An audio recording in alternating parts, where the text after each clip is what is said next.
नमस्कार, मैं हूं आपका दोस्त विजय विद्रोही। आप मुझसे जुड़ चुके हैं, इसके लिए आप सबका तहे दिल से शुक्रिया। अगले 8-10 मिनट आपसे जुड़े रहने की कोशिश करूंगा। तो महाराष्ट्र में क्या राजनीति धीरे धीरे करवट बदल रही है, और महाराष्ट्र में राजनीति के इस धीरे धीरे करवट लेने से धीरे धीरे एनडीए खेमे में, महायुति खेमे में बेचैनी दिख रही है। बीजेपी हैरान है, एकनाथ शिंदे ज़्यादा परेशान है, अजीत पवार भी कहीं कहीं उनकी राजनीति भी प्रभावित हो रही है। इसी तरह जो राजनीति बदल रही है उससे शरद पवार पर भी क्या फ़र्क पड़ेगा, और कांग्रेस के रिश्तों पर भी महाविकास अघाड़ी में क्या फ़र्क पड़ेगा, इसका अध्ययन करना भी बड़ा इंटरेस्टिंग हो जाता है। कुल मिलाकर 20 साल बाद दो चचेरे भाई फिर एक साथ एक मंच पर आते हुए दिखाई दे रहे हैं। दो भाई जिनकी बात कर रहे हैं हम, राज ठाकरे की और उद्धव ठाकरे की। करीब 2 दशक पहले राज ठाकरे बाल ठाकरे से नाराज़ होकर मातुश्री से बाहर निकल गए थे और महाराष्ट्र नवनिर्माण सेना का उन्होंने निर्माण किया था, एक पॉलिटिकल पार्टी गठित की थी। तब उन्हें लग रहा था कि शिवसेना की जिम्मेदारी, विरासत उनको सौंपी जाएगी, लेकिन ऐसा हुआ नहीं। उसके बाद शिवसेना के फिर दो टुकड़े हुए। एकनाथ शिंदे विधायकों को लेकर बाहर हो गए, जिसको फिर पहले चुनाव आयोग ने और उस पर मुहर भी लगा दी, सुप्रीम कोर्ट ने असली शिवसेना घोषित कर दिया। उद्धव ठाकरे कांग्रेस और शरद पवार के साथ मिलकर महाराष्ट्र में सरकार बनाने में तो कामयाब हुए, लेकिन फिर सरकार भी जाती रही, सत्ता भी हाथ से जाती रही। लोकसभा चुनाव में महाविकास अघाड़ी का प्रदर्शन शानदार रहा, लेकिन विधानसभा में प्रदर्शन उतना ही लच्चर रहा, उतना ही निकम्मेपन, जाहिलपन का सबूत दे गया ये महाविकास अघाड़ी का प्रदर्शन। लेकिन अब राज ठाकरे का और उद्धव ठाकरे का मिलना क्या बताता है महाराष्ट्र की राजनीति के संदर्भ में, मोटे तौर पर मुंबई की राजनीति के संदर्भ में, या फिर जहाँ जहाँ शिवसेना का होल्ड रहा है, चाहे ठाणे हो, चाहे कोंकण हो, चाहे उपनगरीय मुंबई के दूसरे इलाके हों, वहाँ के संदर्भ में ये जानना बड़ा दिलचस्प हो जाता है। आप जानते हैं कि मराठी भाषा, मराठी अस्मिता, मराठी कल्चर, मराठी संस्कृति, मराठी परंपरा को सामने रखकर दोनों भाई एक हुए हैं और पहली जीत भी हासिल कर ली है। बिना सड़क पर उतरे, बिना मंच पर एक साथ आए, बिना हुंकार भरे पहली जीत भी हासिल कर ली। वो था त्रिभाषा फॉर्मूले में देवेंद्र फडणवीस की सरकार को 2 बार अपने पुराने जो सरकारी आदेश थे उनको वापस लेने के लिए मजबूर कर दिया। दरअसल न्यू एजुकेशन पॉलिसी के तहत देवेंद्र फडणवीस सरकार ने अप्रैल में घोषणा की थी कि मराठी और अंग्रेज़ी अनिवार्य होगी और तीसरी भाषा के रूप में हिंदी को विकल्प दिया जाएगा और एक तरह से मैंडेटरी कर दी जाएगी हिंदी। इसका भारी विरोध हुआ। पहले राज ठाकरे अकेले विरोध कर रहे थे, फिर उद्धव ठाकरे भी विरोध करने पर उतर आए, फिर दोनों भाइयों ने एक साथ मिलकर विरोध करने का ऐलान किया। संजय राउत और आदित्य ठाकरे इस तरफ, उद्धव ठाकरे की तरफ से खुद राज ठाकरे और उनके बेटे और उनकी पार्टी के देश पांडे जैसे प्रमुख विधायक, उन सब ने मिलकर पर्दे के पीछे बातचीत करनी शुरू की। देवेंद्र फडणवीस सरकार को मजबूर होना पड़ा, झुकना पड़ा। उन्होंने कहा कि तीसरी भाषा हिंदी नहीं होगी। अगर 20 से ज़्यादा बच्चे कोई अन्य भाषा की बात करेंगे, जैसे तमिल हुआ, बंगाली हुई, तो वो पढ़ाई जाएगी, हिंदी नहीं पढ़ाई जाएगी। इस पर भी राज ठाकरे संतुष्ट नहीं हुए, उद्धव ठाकरे संतुष्ट नहीं हुए।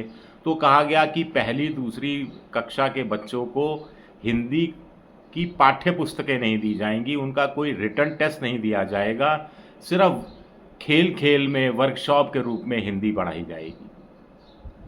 राज ठाकरे और उद्धव ठाकरे इसका विरोध कर रहे हैं। मराठी भाषा को अनिवार्य करने की बात पहले भी करते रहे हैं राज ठाकरे के लोग, और अभी उनके लोगों पर आरोप भी लगा कि उन्होंने राजस्थान के एक नमकीन बेचने वाले के दुकान पर हमला बोला, मराठी भाषा बोलने के लिए विवश किया। ये कहा कि आप अपनी दुकान पर ऐसे नौकरों को ही नौकरी पे रख सकते हैं जिनको मराठी बोलनी और लिखनी आती हो, और मराठी में महाराष्ट्र में रहना है तो मराठी बोलनी आनी चाहिए, मराठी लिखनी आनी चाहिए, बाकियों का स्वागत नहीं किया जाएगा। इस तरह की राजनीति दोबारा से करनी शुरू कर दी राज ठाकरे ने, जो वो पहले से करते रहे थे। इस बार साथ मिल रहा है उनको उद्धव ठाकरे को। अब आप सवाल उठाएंगे कि दोनों एक होते क्यों नज़र आ रहे हैं? क्योंकि दोनों कॉमन विकेट पर हैं, एक जैसे धरातल पर हैं। उद्धव ठाकरे तो फिर भी मजबूत हैं, उनके सांसद भी हैं, उनके विधायक भी हैं, लेकिन महाराष्ट्र नवनिर्माण सेना एक वक्त 7-8 विधायक जीते थे, 9 विधायक शायद जीते, फिर 2-3 जीते, और इस बार तो एक ही विधायक जीता है शायद, या एक भी नहीं जीता है। और वो जो राज्य स्तर की जो पार्टी होती है, प्रादेशिक पार्टी, उसका दर्जा भी उनका खत्म हो जाएगा, ऐसा चुनाव आयोग संकेत दे रहा है। दोनों कमज़ोर विकेट पर हैं, दोनों का जनाधार कम हुआ है, दोनों चूंकि सत्ता से बाहर है तो उनका जनता के बीच में ऑरा कम हुआ है। शिव सैनिक दोनों को छोड़कर एकनाथ शिंदे की तरफ झुके हैं, कुछ बीजेपी की तरफ भी गए हैं। उनको लग गया है कि ना तो राज ठाकरे चुनाव जिताने की स्थिति में है, ना उद्धव ठाकरे चुनाव जिताने की स्थिति में है। ये बात राज ठाकरे और उद्धव ठाकरे को भी पता है, लेकिन 1 और 1 11 होते हैं। इस सिद्धांत पर दोनों काम करते नज़र आ रहे हैं कि दोनों मिलकर चुनाव लड़ेंगे। ख़ास तौर से बीएमसी का चुनाव, और बीएमसी के चुनाव पर बीजेपी की बहुत गहरी नज़र है। अभी तक समझौता के तहत शिवसेना को बीएमसी सौंप दी जाती थी। 50,000 करोड़ से ज़्यादा का सालाना बजट है, और जिसके पास बीएमसी होती है, जिसके पास काउंसलर पार्षद होते हैं, जिनके पास बहुत सारे अधिकार होते हैं, नाली, सड़क, जो सड़कों पर जो पुल बनते हैं, जो रोड ऑन ब्रिज होते हैं, इन सब चीज़ों का बड़ा अख्तियार होता है। कहाँ मंडी लगेगी, कहाँ अनाज मंडी होगी, कहाँ सब्ज़ी मंडी होगी, ये इन चीज़ों पर भी बड़ा दखल रहता है। रोज़गार से जुड़ा हुआ मसला हो जाता है। तो अब राज ठाकरे जानते हैं कि बीएमसी का चुनाव अकेले लड़ेंगे तो कुछ हासिल नहीं होगा। उद्धव ठाकरे जानते हैं कि बीएमसी का चुनाव अगर अकेले लड़ेंगे तो बहुत कम कुछ हासिल हो पाएगा। कांग्रेस के साथ तो वो मिले हुए हैं ही, कांग्रेस के कारण उनको मुस्लिम वोट भी मिल जाता है, लेकिन राज ठाकरे के साथ मिलकर लड़ेंगे, मराठी अस्मिता के नाम पर लड़ेंगे। सबसे बड़ी बात ये मराठी अस्मिता, मराठी परंपरा, जिसको उन्होंने नाम दिया है एक तरह से मराठी नेटिविज़म का।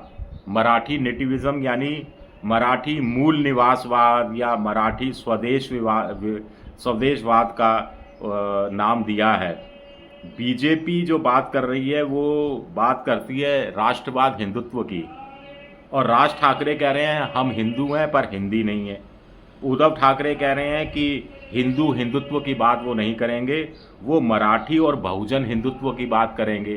तो इस तरह से जब महाराष्ट्र में फ़र्क आ रहा है कि लोग पहले मुद्दों के आधार पर वोट देते थे, अब विचारधारा के आधार पर वोट देते हैं, और बीजेपी इस विचारधारा जो नेशनलिज्म और हिंदुज़म का इन्होंने कॉकटेल तैयार किया है, उसका तोड़ अब राज ठाकरे और उद्धव ठाकरे मूल निवासवाद, स्वदेशवाद, मराठी नेटिविज़म के सहारे मराठी और हिंदुत्व, इसका तड़का लगाने में दोनों दल लगे हुए हैं। इसमें कितने कामयाब होते हैं नहीं होते ये तो समय बताएगा, लेकिन फ़िलहाल महाराष्ट्र में इंटरेस्टिंग राजनीति होती जा रही है, करवट बदल रही है राजनीति। शुक्रिया मेरा ये वीडियो देखने के लिए। पसंद आए तो लाइक कीजिए, सब्सक्राइब कीजिए, शेयर कीजिए। आप मेंबरशिप ड्राइव में भी जा सकते हैं, मेरी आर्थिक मदद की भी कोशिश कर सकते हैं। शुक्रिया, बहुत बहुत शुक्रिया।